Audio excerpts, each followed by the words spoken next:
ஒரு சின்ன ஸ்டோரி ஒன்று பார்ப்போம். ஒரு குட்டி கதை என்னன்னாக்கா, ஒரு முருகன் என்ற ஒரு நபர் ரொம்ப நாளாக ஒரு வீடு கட்டணும், அவருக்கு ரொம்ப ஆசை.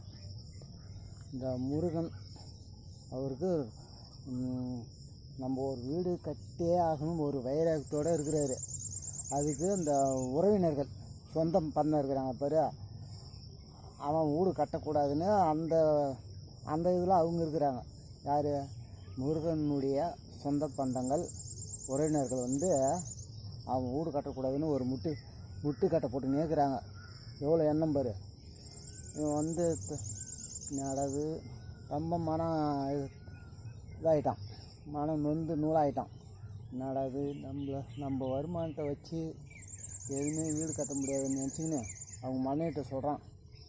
நாம் தான் வீடு கட்ட முடியாது பகுது, நான் சம்பாதிக்கிற வருமானம் பத்தாது, அது எப்படி நம்ம வீடு கட்ட முடியும்னு தன் மனைவியிடம் சொல்கிறான். சொல்லும்போது அவங்க மனைவி சொல்கிறாங்க, ஏங்க இப்போ ஒரு வேலை செய்கிறீங்க, அதுங்க கூட இன்னொரு வேலையும் பாருங்கள்.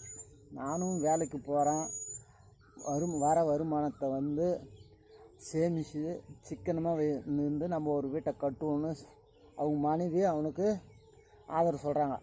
அதே போல் இவங்க 2 வேலை பார்க்குறான், அவங்க மனைவியும் வேலைக்கு போகிறாங்க, சம்பாதிக்கிறாங்க, சேமிக்கிறாங்க, ஒரு அருமையான வீடு கட்டுறாங்க.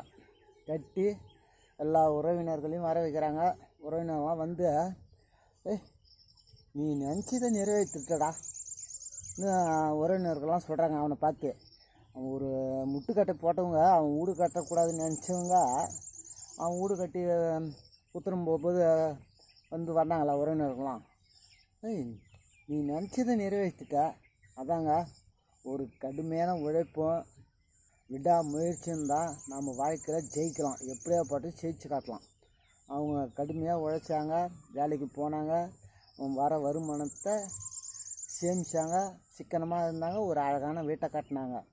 அது நம்ம இந்த கதையிலேருந்து என்ன தெரியும், உழைப்பே நம்மளுக்கு நல்லது தரும் என்ற ஒரு அருமையான ஒரு குட்டி ஸ்டோரி ஒன்று பார்த்தோம். நன்றி, வணக்கம்.